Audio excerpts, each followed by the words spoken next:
Hello नमस्कार दोस्तों, आज अपनी वर्णमाला की सेकंड क्लास होने वाली है। इससे पहले हमने एक और क्लास पढ़ी है जिसमें हमने बताया है वर्णमाला में स्वरों की संख्या और स्वरों के बारे में पढ़ा गया है, स्वरों को कितने प्रकार से बांटा गया है, ये सारी चीज़ हमने पहली क्लास में बता दी गई है। तो इससे पहले आपको दोस्तों पहली क्लास आपको देखना है, इसके बाद आपको इसके क्लास में आना है। तो ये क्लास अपनी होने वाली है व्यंजन, यानी व्यंजन किसे कहते हैं और व्यंजन कितने प्रकार के होते हैं। तो यहाँ पर दोस्तों जो व्यवर्ण जो स्वरों की सहायता से बोले जाते हैं उन्हें क्या कहते हैं, व्यंजन कहते हैं। जैसे दोस्तों का है, अगर का में से आ निकाल दें ये बच जाता है कै, यानी मतलब दोस्तों किसकी सहायता से बोला जा रहा है, आ की सहायता। आ क्या है, अपना स्वर है। तो यानी स्वरों की सहायता से बोले जाते हैं वो क्या कहलाते हैं, वो व्यंजन कहलाते हैं। तो दोस्तों इनकी संख्या होती है 33। वे 33 कौन कौन से होते हैं हम आपको बताएंगे। तो सबसे पहले दोस्तों व्यंजनों को कई प्रकार से बांटा गया है। सबसे पहले दोस्तों स्पर्शी व्यंजन देखते हैं, यानी स्पर्शी व्यंजन कौन कौन से होते हैं और इन्हों को 5 भागों में बांटा गया है। अगर हर भाग में 5 होते हैं यानी 25 स्पर्शी व्यंजन आपको 25 होते हैं। तो 25 कौन कौन से होते हैं आइए देखते हैं। सबसे पहले दोस्तों स्पर्शी व्यंजन कैसे मेतक होते हैं और वे कैसे मेतक ही हैं। स्पर्शी व्यंजन जिसमें आपको दोस्तों कै वर्ग, च वर्ग और टे वर्ग और तय वर्ग और पै वर्ग, यानी कैसे और मतलब कै वर्ग से और पै वर्ग तक क्या होते हैं अपने स्पर्शी व्यंजन होते हैं। जिसमें कैसे लेके और मैं तक क्या होते हैं स्पर्शी व्यंजन। जिसमें दोस्तों कै वर्ग को कहते हैं अपन कंठ वर्ग, च वर्ग को कहते हैं तालु, टे वर्ग को मूर्धन्य, तय वर्ग को दंत भी कहते हैं और पै वर्ग को ओष्ठ भी कहते हैं। अगर दोस्तों आपसे पूछे दंत में मतलब दंत स्पर्शी व्यंजन कौन कौन से होते हैं, तो दंत में होता है तय वर्ग, यानी तय, थ, द और द और क्या होते हैं न, यानी दोस्तों ये क्या होते हैं स्पर्शी व्यंजन होते हैं। अगर दोस्तों आपसे पूछ लिया जाए ओष्ठ व्यंजन कौन कौन से होते हैं, तो आपको पै वर्ग बताना है। जैसे पै से लेके मैं तक क्या होते हैं ओष्ठ वर्ग, ओष्ठ होते हैं। इसके बाद दोस्तों कंठ भी होता है, जो कंठ में कै वर्ग से और कै वर्ग होता है पूरा इसमें। इसके बाद दोस्तों कुछ आते हैं अपने स्पर्शी व्यंजन हो गए। स्पर्शी व्यंजन के बाद दोस्तों आते हैं अंतस्थ व्यंजन। अंतस्थ व्यंजन कौन कौन से होते हैं, तो दोस्तों अंतस्थ व्यंजन होते हैं यहाँ पर चार कौन कौन से हैं, वो ये रे ले वे हैं। अगर दोस्तों आपसे पूछे यानी अंतस्थ व्यंजन आपका कौन सा होता है, तो आपको बताना है ये रे और ले और बे, ये क्या होते हैं अंतस्थ व्यंजन होते हैं। इसके बाद दोस्तों ऊष्म व्यंजन आते हैं। ऊष्म व्यंजन में दोस्तों ये चारों होते हैं स, 3 तो स होते हैं और एक होता है जिसमें स और स और ये क्या होता है होता है। ये क्या होते हैं ऊष्म व्यंजन होते हैं। ऊष्म व्यंजन, अंतस्थ व्यंजन और स्पर्शी व्यंजन। तो दोस्तों कितने हो गए 25, 4 और 4 8 आपको बताना है। इसके बाद दोस्तों नेक्स्ट पढ़ते हैं। नेक्स्ट में आता है अपना संयुक्त व्यंजन। संयुक्त व्यंजन किसे कहते हैं, तो जो वर्ण 2 वर्णों के मेल से बना हुआ उसे संयुक्त वर्ण कहते हैं। इनकी संख्या 4 होती है। दोस्तों आपसे पूछा जाएगा मतलब संयुक्त वर्ण किसे कहते हैं, और दोस्तों आपसे ऑप्शन में दिया जाएगा 6, मतलब क्षेत्र ज्ञानी क्या होते हैं, ये संयुक्त व्यंजन होते हैं। अब दोस्तों आपसे पूछा जाए 6 संयुक्त व्यंजन है ये किससे मिलकर बना है, तो दोस्तों आप बताना है यह बना हुआ है आधा कै और प्लस स से बना है 6।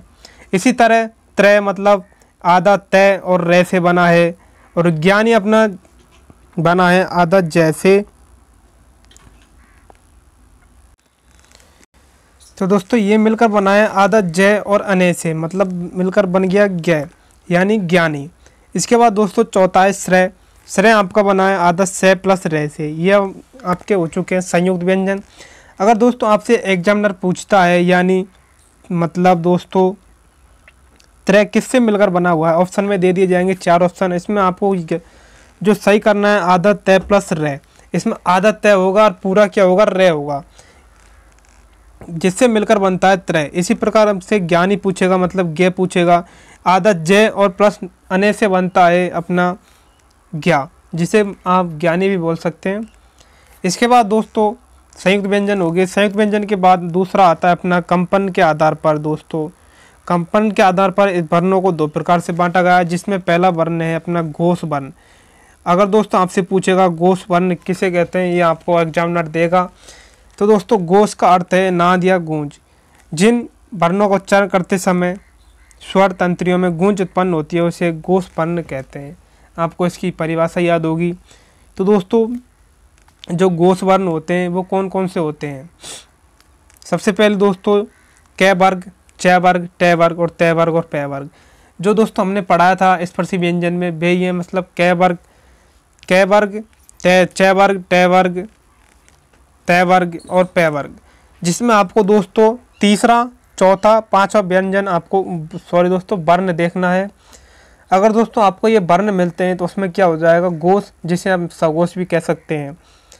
ये आपके दिए गए हैं जैसे ग, ग, ड, जय, मतलब क्या होता है ये तीसरा, चौथा, अगर पांचवा आपको वर्ण देखने को मिलता है तो उसमें कौन सा होगा, घोष वर्ण होगा। इसके अलावा दोस्तों ये रे, ले, वे और है, मतलब ये क्या होते हैं, घोष वर्ण में आते हैं। इसके बाद दोस्तों हमने बताया था अंतस्थ व्यंजन भी इन्हीं कहते हैं और सघोष वर्ण में भी यही वर्ण आते हैं। अगर दोस्तों आपको क वर्ग, च वर्ग, ट वर्ग और प वर्ग का तीसरा, चौथा और पांचवा वर्ण आपको देखने को मिलता है तो वहाँ पर आपको करना है सघोष वर्ण या घोष वर्ण। इसके बाद दूसरा अपना वर्ण आता है अघोष। इसका उल्टा आता है दोस्तों अघोष वर्ण, जिसे जिन वर्णों को उच्चारण करते समय हमारे स्वर तंत्रियों में गूंज या कंपन उत्पन्न नहीं होता है उसे क्या कहते हैं, अघोष वर्ण कहते हैं। इसमें दोस्तों वही वर्ण होते हैं जैसे क वर्ग, च वर्ग, ट वर्ग, त वर्ग और प वर्ग। इसमें दोस्तों आपको पहला और दूसरा वर्ण आपको देखना है। अगर आपसे पूछा तीसरा, चौथा और पांचवा तो आपको करना है घोष। अगर आपसे पहला और दूसरा वर्ण दे दिया तो आपको करना है अघोष वर्ण। अघोष वर्ण यहाँ पर दिए गए हैं जैसे क, ग, च, ज, ये क्या होते हैं, अघोष वर्ण होते हैं। इसके अलावा दोस्तों अपने जो ऊष्म व्यंजन देखे थे, ऊष्म व्यंजन में है को छोड़कर है किस में चला गया, है तो आपका घोष में चला गया जिसे कहते हैं सघोष भी।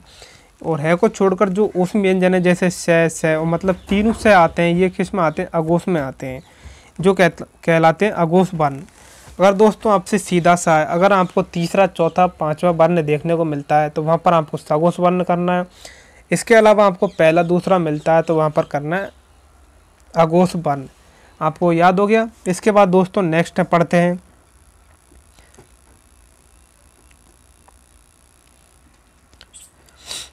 श्वास वायु के आधार पर दोस्तों दो प्रकार से बांटा गया है, जिसमें अल्प प्राण और महाप्राण।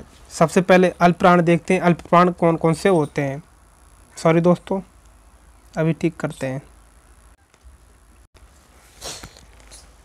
अल्प प्राण, अल्प प्राण जिन वर्णों को उच्चारण करते समय हवा कम मात्रा में बाहर निकलती है उसे अल्प प्राण कहते हैं। अल्प प्राण कौन कौन से होते हैं दोस्तों, ये क वर्ग से प वर्ग तक। इसमें दोस्तों उल्टा होता है, जैसे उल्टा नहीं दोस्तों, इसमें क वर्ग और च वर्ग, ट वर्ग का मतलब इसमें होता है पहला, तीसरा और पांचवा। इसके अलावा दोस्तों इसमें ये रेलेवे आदि अल्प प्राण कहलाते हैं। और दोस्तों आपसे पूछा जाए सघोष वर्ण, सघोष वर्ण में तो होता है अपना तीसरा, चौथा, पांचवा, और अल्प प्राण में होता है दोस्तों अपना पहला, तीसरा और पांचवा। ये वो क्या होते हैं, अल्प प्राण होते हैं। और दूसरा अपना महाप्राण। महाप्राण किसे कहते हैं, महाप्राण जिन वर्णों को उच्चारण करते समय हवा अधिक मात्रा में बाहर निकलती है उसे क्या कहते हैं, महाप्राण कहते हैं। महाप्राण कौन कौन से होते हैं दोस्तों, इसमें दूसरा और चौथा वर्ण आपको देखना है, जैसे क वर्ग, च वर्ग, त वर्ग में आपको दूसरा, चौथा वर्ण देखना है। आपको ये दूसरा, चौथा वर्ण आपको दिख जाते हैं तो वहाँ पर आपको करना है महाप्राण। इसके अलावा दोस्तों आपसे स, है, मतलब किस में होता है ये सारे होते हैं अपने, जैसे है, न, रह, मह, लह आदि क्या होते हैं, महाप्राण कहलाते हैं, जिसमें दोस्तों आपके होते हैं महाप्राण। महाप्राण में आपका दूसरा और चौथा वर्ण आपको देखने को मिलता है। और अल्प प्राण में आपको पहला, तीसरा और पांचवा, इसमें आपको कौन सा है, दूसरा और चौथा। ये आपके हो गए अल्प प्राण और महाप्राण। इसके बाद दूसरा देखते हैं नेक्स्ट, स्पर्शी व्यंजन। तो दोस्तों उच्चारण के आधार पर व्यंजनों को 8 वेद होते हैं। उच्चारण के आधार पर कौन कौन से 8 वेद होते हैं देखते हैं। सबसे पहले दोस्तों स्पर्शी व्यंजन। स्पर्शी व्यंजन किसे कहते हैं, स्पर्शी व्यंजन फेफड़ों से निकलने वाली हवा जब हमारे किसी अवयव शरीर के अंग से स्पर्श करती है उसे क्या कहते हैं, स्पर्शी व्यंजन कहते हैं, जिसमें क वर्ग, ट वर्ग, त वर्ग और प वर्ग आते हैं। इसके बाद दोस्तों अपना नेक्स्ट आता है स्पर्शी व्यंजन के बाद संघर्षी व्यंजन। संघर्षी व्यंजन किसे कहते हैं? जिन वर्णों का उच्चारण करते समय दो उच्चारण अवयव इतने पास आ जाते हैं जिसे हवा का मार्ग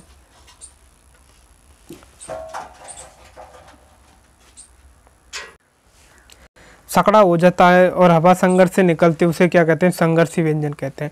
दोस्तों आपको परिभाषा याद नहीं रखनी है, आपको सिर्फ रखना है याद स्पर्शी व्यंजन कौन कौन से होते हैं और संघर्षी व्यंजन कौन कौन से होते हैं। तो संघर्षी व्यंजन दोस्तों अपने 4 होते हैं, जिसमें आता है स, 3 से आते हैं और ये क्या आता है आता है। ये क्या होते हैं? संघर्षी व्यंजन होते हैं। इसके बाद दोस्तों नेक्स्ट अपना स्पर्श संघर्षी व्यंजन। स्पर्श संघर्षी व्यंजन कौन कौन से होते हैं दोस्तों? जिन व्यंजनों को स्पर्श समय अधिक रहता है और अंतिम ध्वनि संघर्षी हो जाती है, उसे क्या कहते हैं? स्पर्श संघर्षी व्यंजन कहते हैं। जो अपने दोस्तों आपको याद रखना है, ये आपको उदाहरण याद रखने, जैसे च, जय, जय और जय, ये क्या होते हैं? अपने स्पर्श संघर्षी व्यंजन होते हैं। इसके बाद दोस्तों नासिकीय व्यंजन आते हैं। नासिकीय व्यंजन में अपने दे, अने, ने, न और में, ये क्या आते हैं? नासिकीय व्यंजन आते हैं। इसके बाद पार्श्विक में दोस्तों अपना एक ही आता है लय। मतलब दोस्तों आपको याद रखने हैं, ये आपको मतलब ये उदाहरण नहीं आपसे पूछेगा जैसे ले कौन सा व्यंजन है। अब करना है पार्श्विक व्यंजन। जिन व्यंजनों को उच्चारण करते समय जीवा का अगला भाग मसूड़ों में स्पर्श करती है, हवा पार सब के आसपास निकलती है, उसे क्या कहते हैं? पार्श्विक व्यंजन कहते हैं। पार्श्विक व्यंजन जिसमें एक आता है लय। तो दोस्तों आपसे पूछा जाएगा, एग्जामिनर पूछ लेता है जिसमें लय कौन सा व्यंजन होता है, तो आप करना है पार्श्विक व्यंजन। इसके बाद दोस्तों अपना छठा है लुंठित या प्रकम्बित व्यंजन। तो दोस्तों आपको बस लुंठित याद रखना है, लुंठित व्यंजन में कौन सा वर्ण आता है। तो लुंठित व्यंजन में आपका रे वर्ण आता है, आपको याद रखना रे। और परिभाषा आपको याद नहीं रखनी है, परिभाषा आपसे बिल्कुल कभी नहीं पूछी जाएगी। तो आपको जो लुंठित वर्ण जो व्यंजन है वो क्या है? रे। जिन व्यंजनों को उच्चारण करते समय जीवा के 2-3 बार कंपन करता है, उसे क्या कहते हैं? लुंठित या प्रकम्बित व्यंजन कहते हैं। इसके बाद दोस्तों अपना 7वां व्यंजन आता है उत्क्षेपित व्यंजन। तो दोस्तों ये मोस्ट इम्पोर्टेंट है, इसको आपको याद रखना है।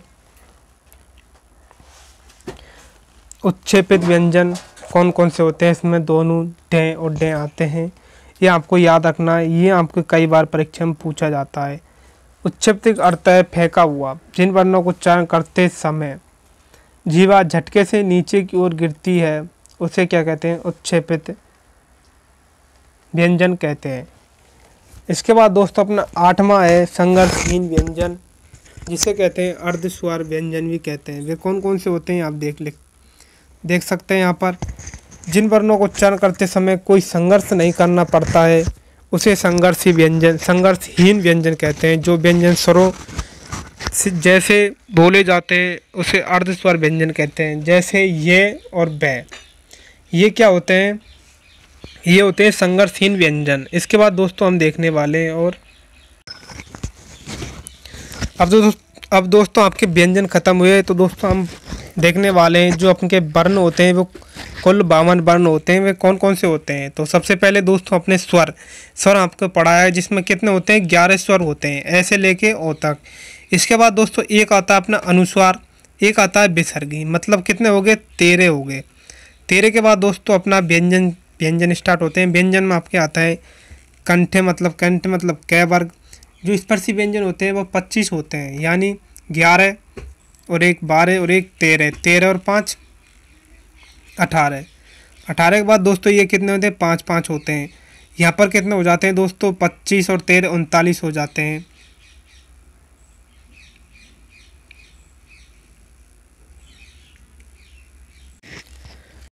तो दोस्तों यहाँ पर मिला के हो चुके हैं अपने 38 व्यंजन। ये 39 नहीं है, 38 हैं। 38 के बाद दोस्तों अपने आते हैं 4 अंतस्थ व्यंजन। कौन से होते हैं? ये, रे, ले और बे, मतलब 4 होते हैं। 38 और 4 42। 42 के बाद ऊष्म व्यंजन, उसमें 3 से और 1 होता है। 42 और 4 होते हैं अपने 46। 46 के बाद दोस्तों एक और होता है 4 संयुक्त व्यंजन होते हैं, जिसमें आपको पढ़ा गया है 6 त्रय श्रेय और गे, मतलब ये दोस्तों आपको इम्पोर्टेंट है, ये आपको याद रखना है किससे मिलकर बना है। इसके बाद 46 के बाद दोस्तों 4 हो गए अपने 50। 50 के बाद दोस्तों अपने 2 व्यंजन और आते हैं, वो होते हैं द्विगुण व्यंजन, जिसमें डे और डे दोनों डे आते हैं, 2 होते हैं। इसके बाद दोस्तों आपके 52 वर्ण हो जाते हैं कुल। तो यहाँ पर दोस्तों आपकी वर्णमाला ख़त्म हुई। अगर दोस्तों किसी भी प्रकार का डाउट है तो इस वीडियो के नीचे कमेंट बॉक्स में आपको कमेंट करना है। तो मिलते हैं दोस्तों नेक्स्ट वीडियो में।